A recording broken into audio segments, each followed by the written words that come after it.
Sekarang yang paling banyak itu pencarian translator.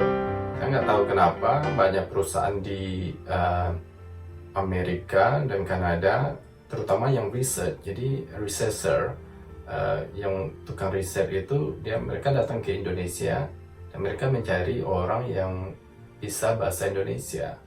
Ya pastilah orang Indonesia. Jadi kamu itu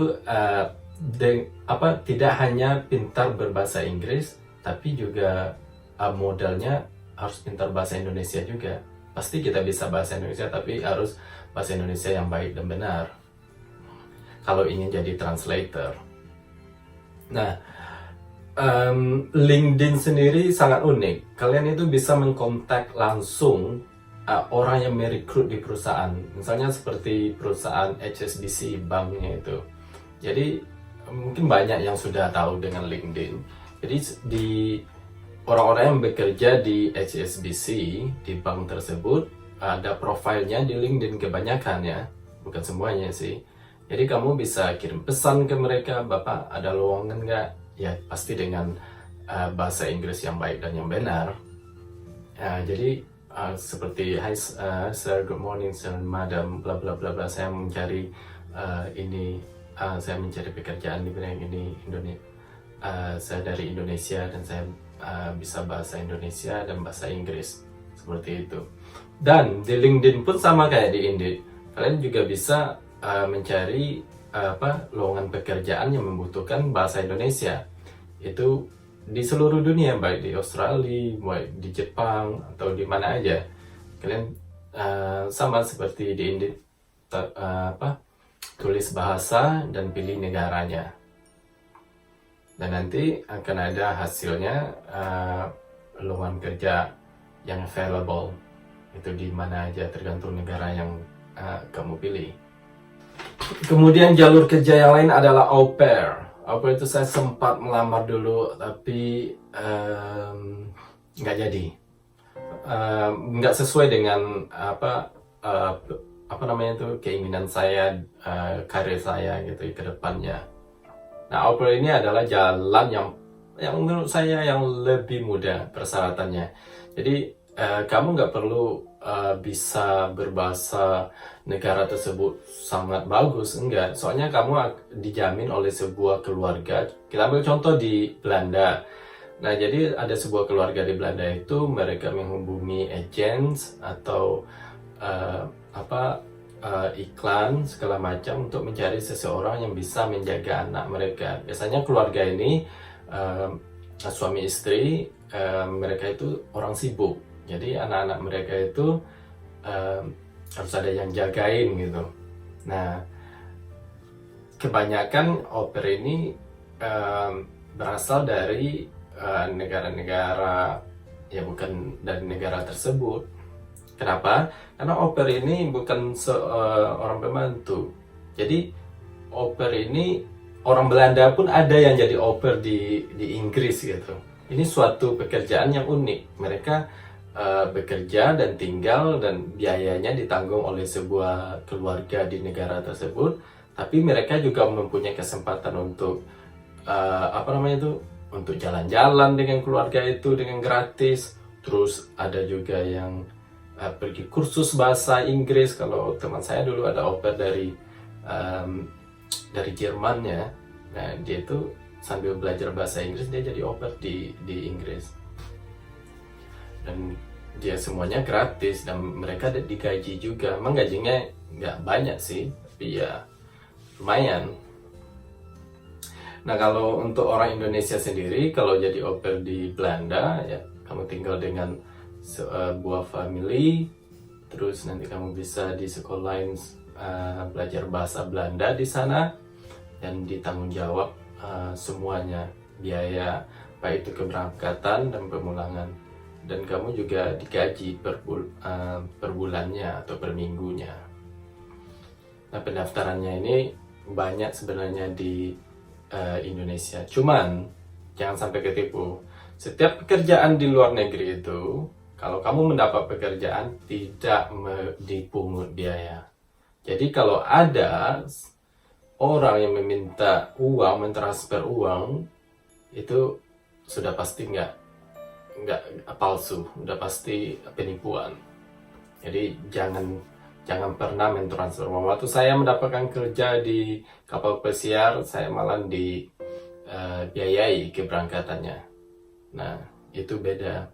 Itu berarti benar-benar kita dapat kerja gitu loh, tidak penipuan. Ya, jadi kenapa perusahaan-perusahaan di luar itu mengiklankan lowongan kerja di website internasional ini? Karena mempermudah mereka untuk merekrut untuk spesifik pekerjaan seperti ini, seperti membutuhkan seseorang yang bisa bahasa Indonesia, seseorang yang bisa berbahasa Thailand. Jadi sebenarnya mereka juga bisa menggunakan jasa agen di negara Thailand atau di Indonesia. Cuman ya tentu prosesnya juga lebih sulit dan memakan biaya yang banyak. Namanya perusahaan pasti biaya nomor satu ya yang dipertimbangkan. Jadi kalau mereka mengiklankan di website ini, mereka langsung dengan calon kandidatnya dan prosesnya sama, tapi lebih mudah. Ya, namanya mendapat pekerjaan itu pasti tidak mudah. Ya, pastilah setiap ada lowongan pasti ada persaingan. Nah, saya itu dulu mendaftar itu sampai lebih dari 100 CV yang saya masukkan. Tiap hari saya dapat email, maaf ya, kamu bukan kandidat yang kami cari. Maaf ya, pekerjaannya yang cocok dengan Anda. Pasti ada terus yang seperti itu. Tapi ya namanya nasib atau kesabaran atau tekad yang kuat, fokus dan nggak pernah menyerah. Alhamdulillah saya mendapatkan pekerjaan. Ya karena bagi saya itu kegagalan atau penolakan itu adalah sebuah proses untuk saya bisa mendapatkan sesuatu. Saya tidak menganggap itu adalah bencana alam atau segala macam. Itu adalah proses. Ya ada sih orang yang pas baru mendaftar langsung dapat pekerjaan yang mungkin memang nasibnya lebih mudah, tapi mayoritas mungkin 90% pasti ada kegagalan. Nah, kegagalan ini bagi orang yang tidak siap mental atau orang yang tidak mempunyai jiwa perjuangan atau memperjuangkan sesuatu yang dia inginkan, mereka akan step back, mereka akan mundur. Nah kalau saya enggak, saya selalu berusaha sampai saya itu mengetahui kenapa sih saya gagal atau nggak bisa lagi apa yang harus saya lakukan, mungkin di luar dari kekuatan saya. Seperti dulu saya pernah gagal sekitar 2 kali ke Jepang. Saya sudah belajar selama lebih dari 2 tahun, semua persiapan sudah matang, bla bla bla, ditolak. Kemudian nunggu lagi 1 tahun, ditolak lagi. Nah, dari saat itu saya memutuskan untuk ya oke, Jepang mungkin nggak ada nasib saya, mungkin garis tangan saya bukan ke Jepang, nah, saya cari jalan lain. Alhamdulillah ya ke Jerman. Karena kenapa? Banyak orang itu mundur. Menurut saya, kita itu yang paling penting itu adalah berusaha, mencoba. Kalau kamu tidak mencoba, kamu tidak akan tahu seberapa besar kekuatanmu. Tapi kalau kamu sudah mencoba dan toh ujung-ujungnya kamu itu gagal, ada mungkin Tuhan mempunyai rencana lain. Nah intinya kamu sudah tahu di mana kekuatan kamu di bidang itu. Nah, kalau kamu sudah mendaftar atau sudah membuat profile di website tadi atau di website perusahaan secara langsung, kamu menunggu aja nantinya proses perekrutan perusahaan di luar negeri ya, itu biasanya dari 4 minggu sampai ke 3 bulan. Nah, perusahaan akan menseleksi yang mana mungkin banyak yang cocok, mungkin banyak yang mendaftar, misalnya 100 orang yang mendaftar, mungkin cocok buat perusahaan itu ada 50 orang. Cuman yang diambil itu mungkin 10 orang dan mereka mencari mana yang lebih dekat atau the closest that suitable for work. Maksudnya kandidat yang benar-benar sangat-sangat cocok dengan pekerjaan itu. Nah, kalau seandainya kalian salah satunya, berarti mereka akan menghubungi kalian, baik itu dengan lewat email atau lewat telepon. Dan setelah itu mungkin mereka akan mengajak kalian untuk interview. Biasanya kalau perusahaan luar itu interviewnya baik lewat telepon atau lewat Skype. Nah, seperti saya bilang tadi, untuk interview berdasarkan pengalaman saya untuk mendapatkan pekerjaan, yaitu adalah preparation. Apapun yang kita lakukan itu adalah persiapan. Persiapan yang matang, insya Allah nanti hasilnya juga matang. Apapun hasilnya, yang penting itu pasti yang terbaik.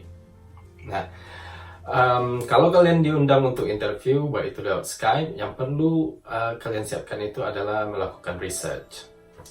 Nah, yang paling penting kalian research itu adalah the value, the core value of the company. Maksudnya moto perusahaan itu apa?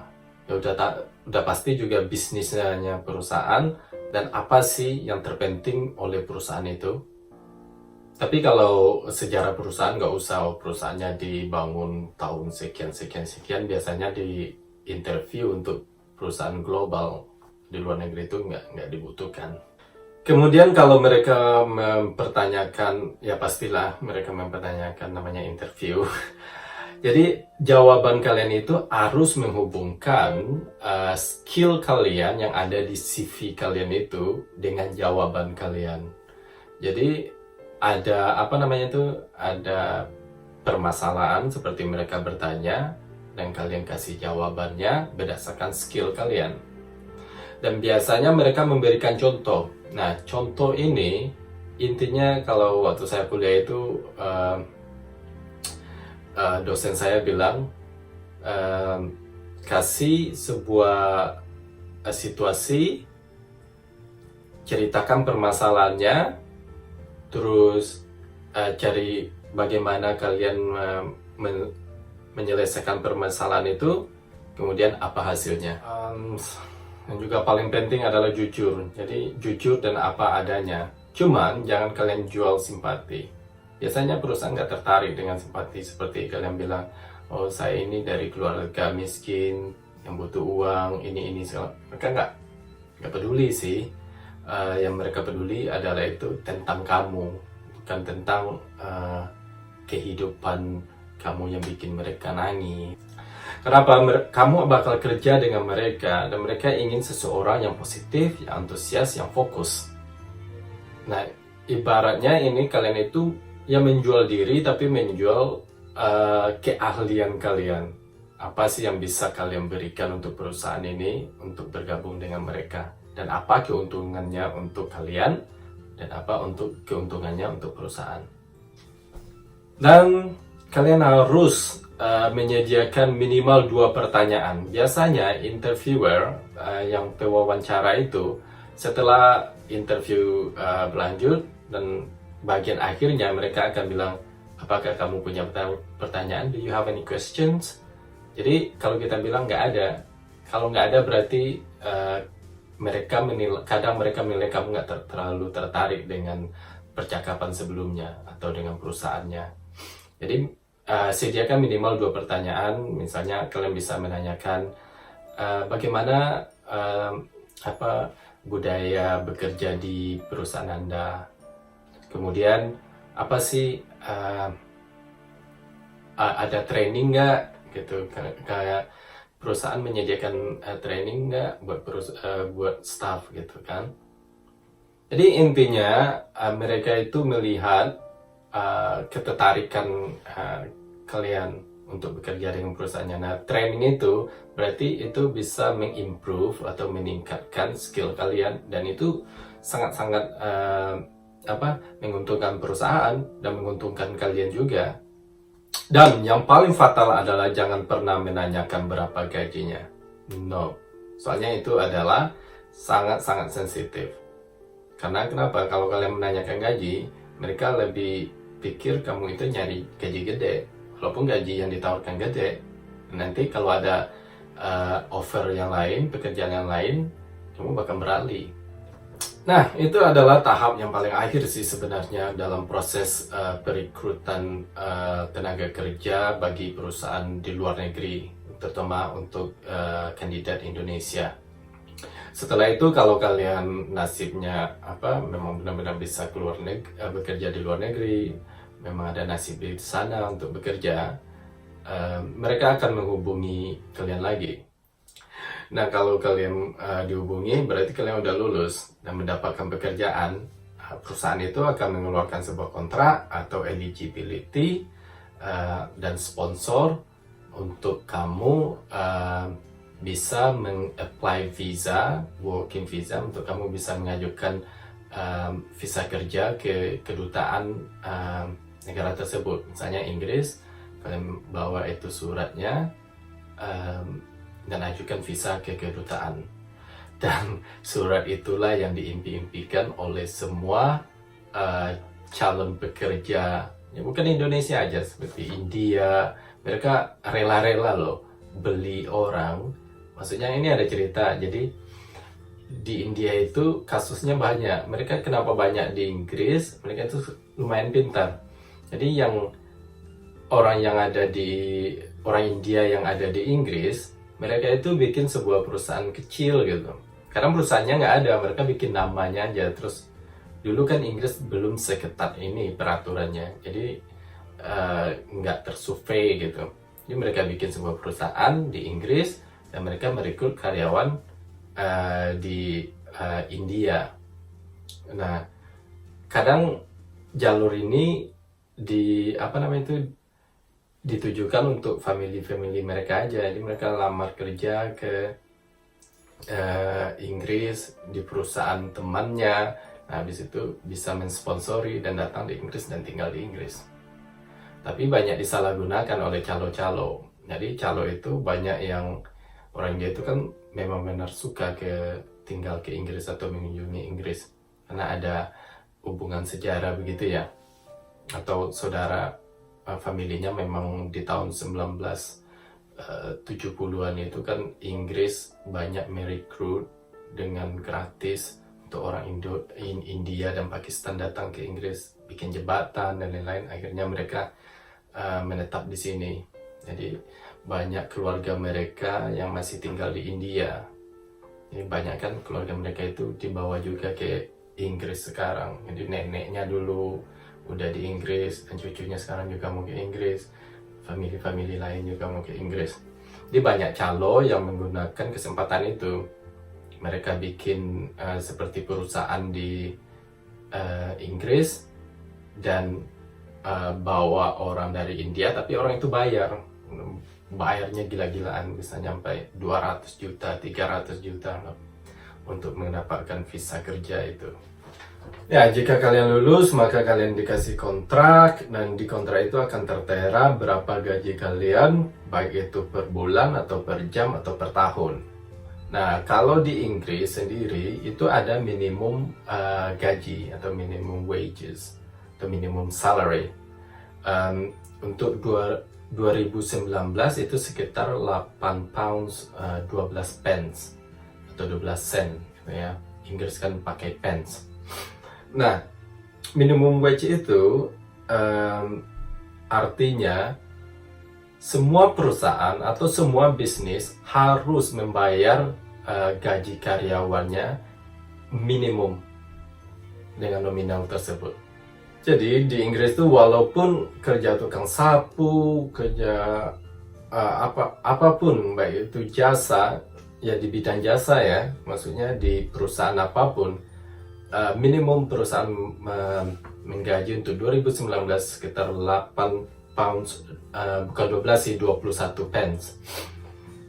Atau tergantung juga dari dari perusahaan itu. Mungkin kamu dapat gaji 10 pound, 15 pound, tapi harus berdasarkan peraturan pemerintah 8 pound 21. Dan itu setiap tahunnya pasti naik, tak pernah berkurang. Saya dulu di 2019 itu sekitar 5 pound something. Sekarang udah 8 pound ya. Lumayan.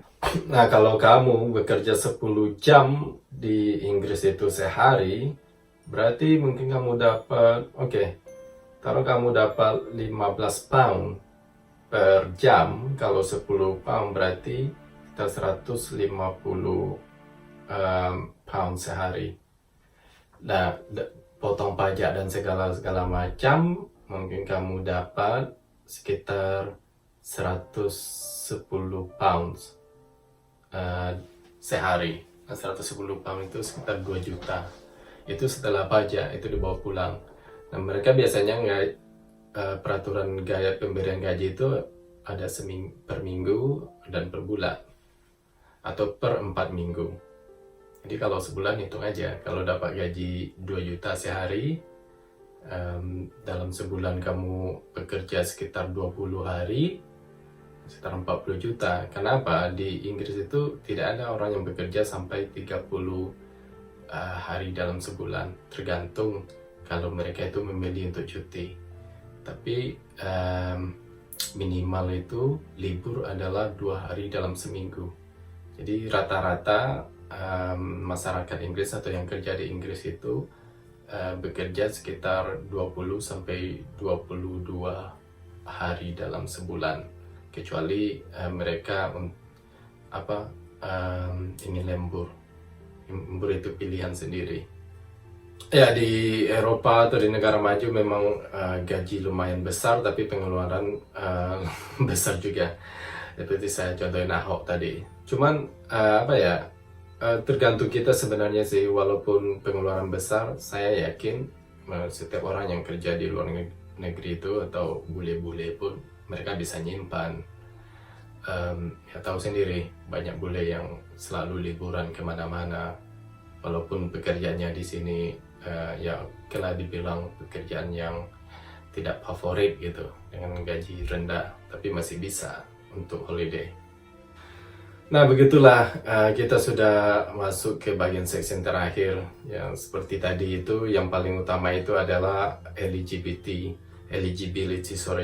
atau surat kontrak dan surat dari sponsor kalau kalian itu diterima bekerja di perusahaannya. Dan persyaratannya lain ya persyaratan yang biasa sih, yang ya kayak KK atau paspor atau dokumen-dokumen seperti itu ya. Sama sih sebenarnya seperti pengurusan visa. Yang paling penting itu tadi. Dan saya nggak mungkin harus merincikan kayak akte lahir dan lain-lain itu. Itu sudah persyaratan biasa. Oke guys, begitulah informasi yang bisa saya share. Kalau bagi kamu yang ada niat untuk bekerja di Inggris atau dimanapun, dan pada dasarnya persyaratannya itu sama. Jadi kalau ada yang mau bertanya lebih lanjut, yang lebih spesifik, silakan lemparkan komen di bawah dan jangan lupa subscribe ya. Oke, terima kasih. Hari kayaknya udah malam, kita mau mandi.